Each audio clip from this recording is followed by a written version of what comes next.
درود رفقا، امروز یه غذای هندی درست میکنیم که طعمش ترکیبی از تندی ملایم، عطر ادویه‌ها و یه سس فوق‌العاده خوشمزه است. وقتی این ترکیب غلیظ خوش‌عطر به مرغ اضافه میشه، نتیجه یه غذاییه که هر لقمه‌اش پر از طعم و عطره. بریم که با همدیگه طرز تهیه‌اش رو ببینیم.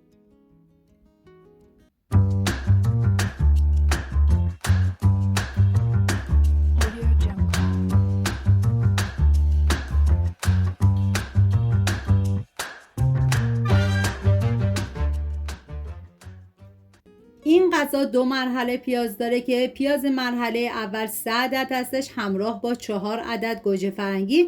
طبق ویدیو خورد کنیم. من غذاهای ملل زیادی درست کردم و همچنین غذاهایی که با مرغ درست میشه. لینکش رو داخل دیسکریپشن گذاشتم. دوست داشتید ببینید، درست کنید و از خوردنش لذت ببرید.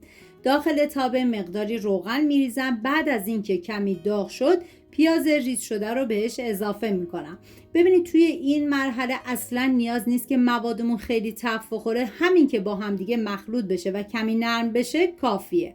گوجه فرنگی خورد شده رو میریزم، هم میزنم و ما نیاز به 30 گرم بادام درختی همراه با 30 گرم بادام هندی، 2 عدد فلفل قلمی تند که اگر تندی غذا رو دوست نداشتین میتونین از 2 عدد فلفل قلمی شیرین استفاده کنید، 20 گرم گوجه خشک. همه مواد رو با هم دیگه مخلوط میکنم. همه میدونی که غذاهای هندی کاملا تند و تیزه، ولی اگه تندی غذا رو دوست نداشتین میتونید پاپریکایی که هر مرحله اضافه میشه رو حذف کنید. ادویه ها شامل ادویه گرام ماسالا، ادویه کاری، پودر تخم گشنیز، پاپریکا، زردچوبه و نمک. هم میذارم ادویه ها تف بخورن، عطر ادویه ها آزاد بشه.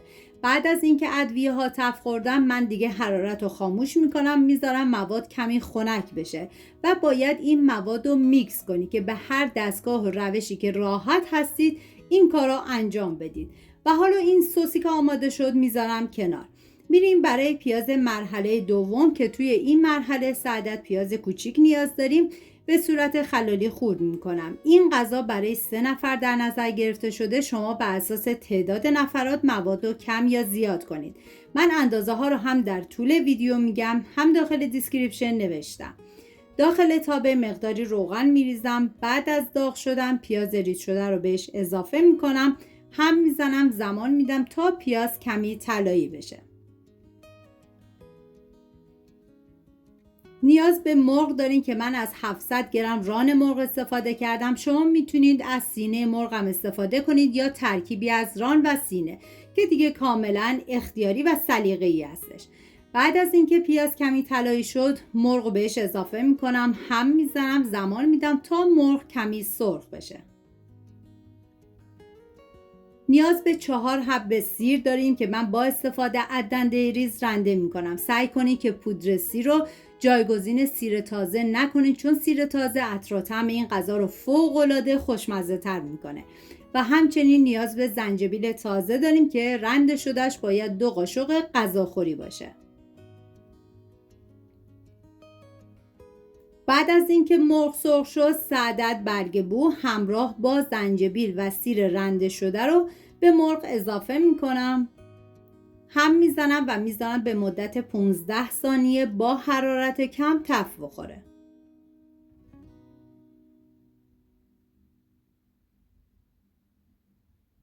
نوبت اضافه کردن ادویه هست، شامل پودر تخم گشنیز، ادویه گرام ماسالا، ادویه کاری، زردچوبه، پاپریکا، نمک. هم میذارم ادویه ها تف بخورن، عطر ادویه ها آزاد بشه. شما گفتم اگه تندی غذا رو دوست ندارین فقط میتونین از یک مرحله پاپریکا استفاده کنین و مرحله های دیگر رو حذف کنین که غذاتون زیاد تند و تیز نشه. و حالا سوسی که آماده کردیم و به مرغ اضافه میکنم، هم میزنم تا با هم دیگه مخلوط بشن و 1 لیوان آب جوش بهش اضافه میکنم، زمان میدم تا مرغ بپزه. زمان پخت این مرغ تقریبا 1 ساعته.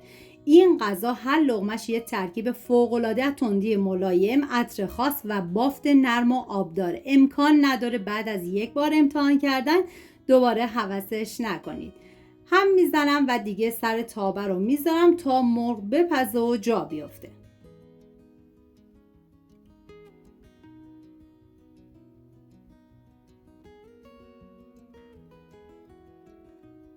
ما برای این غذای خوشمزه نیاز به گشنیز تازه داریم که باید ریز ریز خورد کنید.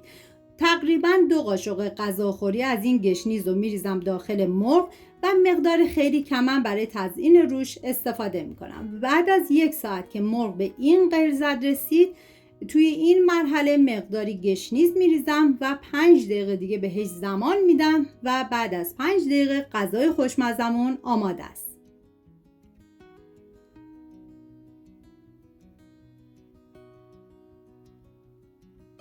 امیدوارم از دیدن این غذای خوش‌عطر و خوش‌طعم هندی لذت برده باشیم. با لایک و سابسکرایب از کانال خودتون حمایت کنید تا هر هفته با یک غذای خاص و خوش‌عطر کنار هم آشپزی کنیم.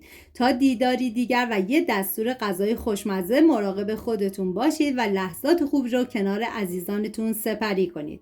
تا درودی دیگر، بدرود.